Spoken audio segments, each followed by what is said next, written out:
Okay, welcome to part 3 on reflection and reflective writing. This one is about tools and approaches, and I hope it unsettles you a little bit and makes you feel a little uncomfortable.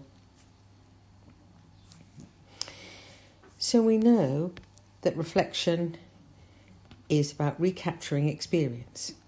Those of you who diligently research the work of Schoen will see a different way of looking at it, discriminating between looking backwards at past experience and drawing learning and change from it, very salutary, very appropriate, and reflection in action at the time, which you will see experts doing, drawing from their seam of rich mastery and experience to actually make changes to their decision making, to their hypotheses, to their diagnosis, to their treatment plans and interventions, in action at the time, in vivo.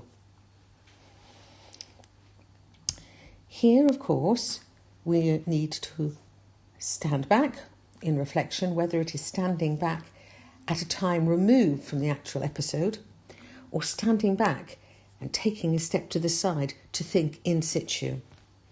It is about making sense, and hopefully you might be saying to yourself it's about making senses, looking at things and perceptions, getting your multiple prisms, your many pairs of spectacles, the metaphor that I introduced in the last presentation.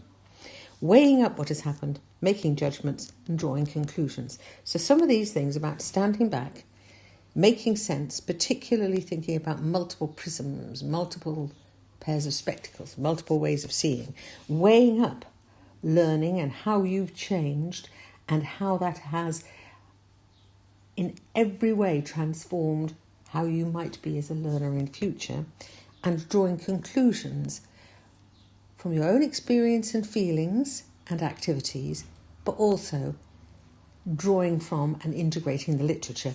That's putting in a nugget what's required for the 1,500 word assessment. So working with experience is important and vital to learning. Here we have some thoughts about how hesitation, doubt, perplexity, challenge, discomfort may actually be really good in triggering thinking. It is a myth, one of many myths that, in inverted commas, I must be comfortable to learn.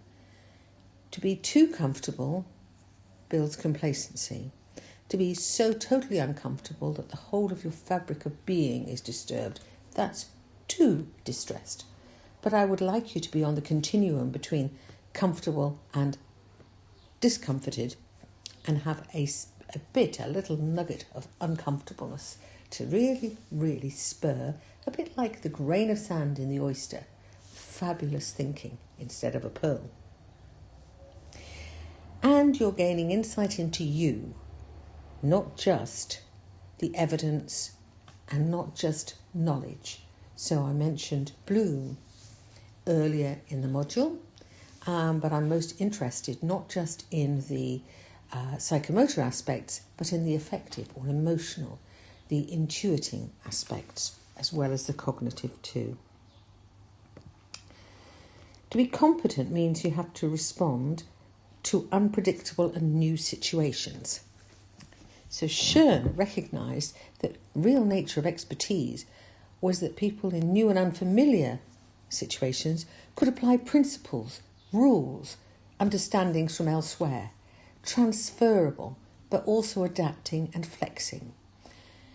Benner, who some of you may have heard, at the forefront of nursing theory, recognised that the difference between a novice and an expert was the degree to which an expert understood the rules but was able to flex or move aside when it's entirely appropriate. And to have a dialogue, perhaps an internal dialogue, and to question action without feeling too discomforted. So tools that you've been using during this module are the extracts that you've been doing top, middle and bottom, in other words, at the introduction, in the middle and towards the end. Developing your self-awareness. This is a reprise of earlier videos. I think you saw the cat staring into a mirror. developing your self-awareness, seeing how others see you, and then recognising how you affect others. It also taps in to what's known as emotional intelligence, understanding and being able to read your feelings, your discomforts, your crumple buttons, but also being able to see how other people react to you and to be able to flex and amend because you understand the best way to present yourself and to also interact with them. I've got you to do some journaling. Here are some advantages and drawbacks, but you really should have been hopefully finding it a really good way to begin to process and work through them. I'm trying to put you in the driving seat of being active and learning. Much of the rest of the curriculum perhaps has encouraged you to take other people's ideas and then to draw on them rather than to move beyond that in terms of processing yourself and processing your learning about yourself too.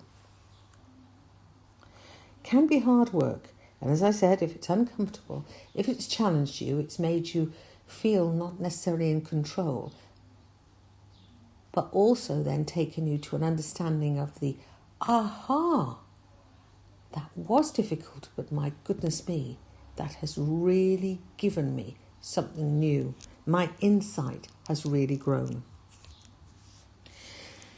So in the last presentation, I mentioned that there were 3 options in terms of thinking about reflective writing. Taking an emotional perspective.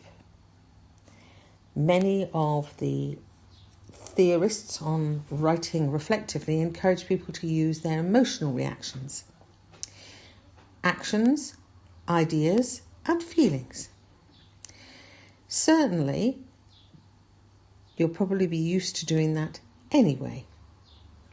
Many challenges, as you know, do have an emotional component to them.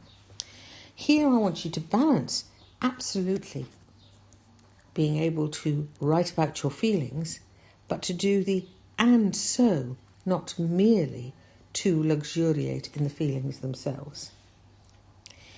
The second option was using set questions, and we've seen that in the sorts of things, the standards that the HCPC ask people to think about when they're putting together their evidence for registration and re-registration. And we've seen in Driscoll and Gibbs and others, aide-memoire, set questions, triggers. Good. For novices to slavishly follow or keep very closely to them, excellent. But for someone developing expertise in reflection, drawing from set questions but asking your own. So for example, if you think back to extract 4 in the last video, where I gave you the 2 different summarised reflexive reflections from my research, I was generating new questions about power, how students might feel about what I was doing and the position that I had and how much that might or might not inhibit them. Whether because many of the research participants were female as opposed to male, whether that would make a difference. I was generating relevant questions to help me to really dig into the onion skins of what had been going on. And option 3 is prompts. So again, this is another way of identifying things that will trigger you into looking more deeply and have some very good points to them.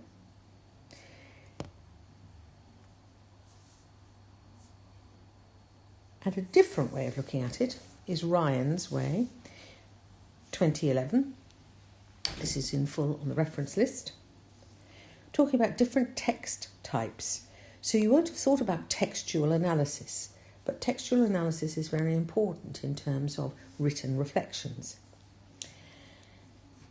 So Ryan suggests that there is the recounting, which is retold and retelling of the experience, using time indicators. In other words, was it yesterday, was it 10 years ago, 20 years ago, and being able to think about the initial reactions. Not being afraid to describe and use accurate technical vocabulary and comparing and contrasting to other similar events or experiences. again, a really good tool for analysis is the contrasting or comparison between other events and experiences, or between your thinking in the past and your thinking now, or your feelings at the beginning of the MOOC and your feelings now that you're summarising and taking stock of how far you've travelled. Explanation. So that's your evidence, some of which for this 1,500 word summary is evidence from yourself, your feelings, your intuitions, your insights, your doubts, but also from literature. And you do need to read enough and deeply enough to really, really be able to back up succinctly and throw academic light on your personal light and understandings. And to hypothesise in the discussion about different responses, actions and future practices, which is again part of the sales summary, which is, well, now what are you going to do with it? What might you do differently or not do the same? I think Ryan could be a very useful way of thinking about your text, and your texts are the 3 journal entries, the things that you've noted on discussion boards and Padlet, and your 1,500 word text, drawing it together. This is a table from Ryan, looking at key ideas, supporting evidence and themes, how things are reconstructed, and talking about linguistic aspects, in other words, the language used.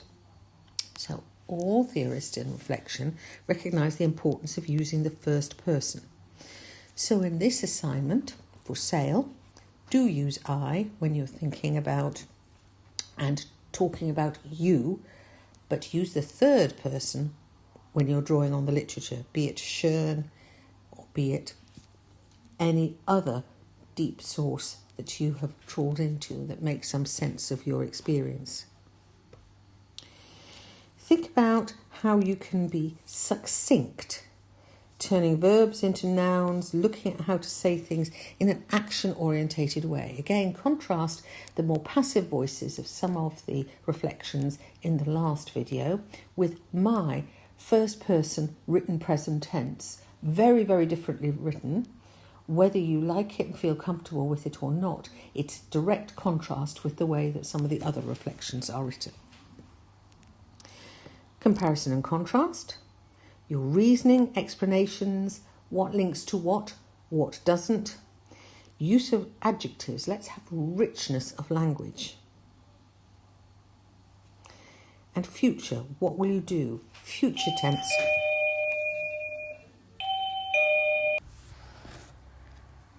For I will do X.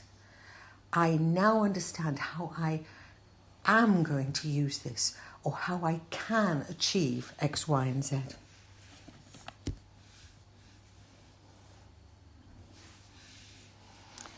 So here I want you to do an activity. So I want you to pause the video in a little while to actually read Ryan's article. It is quite dense. It isn't an easy read. And it should make you feel uncomfortable. Hurrah! Note how you're feeling and thinking about what you're reading. Think about what it's triggering in you about texts and about reflection and about you and reflection.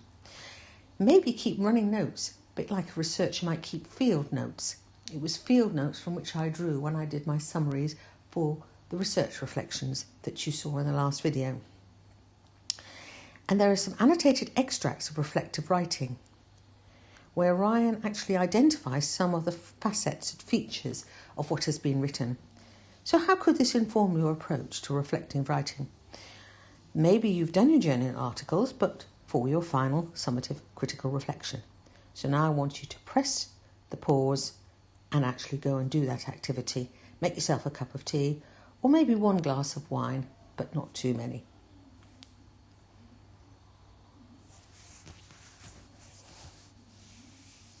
Here are some of the textual extracts.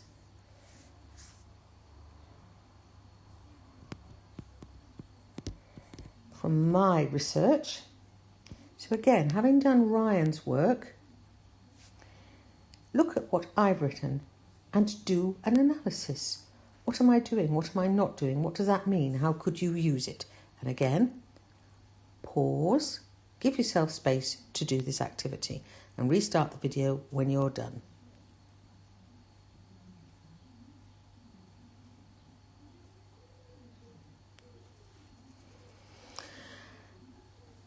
So significant learning events, this is very much about charting something that's very, very important to you and not falling into the trap, whether it is for the SAIL module or in future for your learning, to only cogitate on and only think that something is significant if it was traumatic, difficult, problematic, or where the clinical outcome perhaps wasn't as effective and positive as you might have wished. You can draw just as much, if not more, and perhaps feel more balanced if you actually celebrate something that worked well, or a fantastic insight while you've been doing this, where you go, gosh, I get myself better. Right, celebrate that. Disciplined analysis. Action points. Is there a pattern emerging? So while much of this slide may not feel very relevant, as you reflect back in time to when you started the MOOC, or even heavens above when I said to you, you can't use anything clinical, you have to look at something differently, you have to do something without a safety harness. What are you discovering? What pattern is emerging about you as a learner, the strengths that you have, or the limitations that may be holding you back? Here are the references, and Shern again, which you may wish to read, as well as Bowd, Keogh and Walker. Remember, read around what you're writing. Make sure that you bring theory and practice together, and theory and self together. And here is part of a tweet thread where there is, quite rightly, some challenge to learning styles theory. I am sure some of you remain tempted to just say, I did this learning styles theory, I'm a visual learner, therefore this MOOC didn't suit me because whatever. Love what Dr. Helen Webster has written.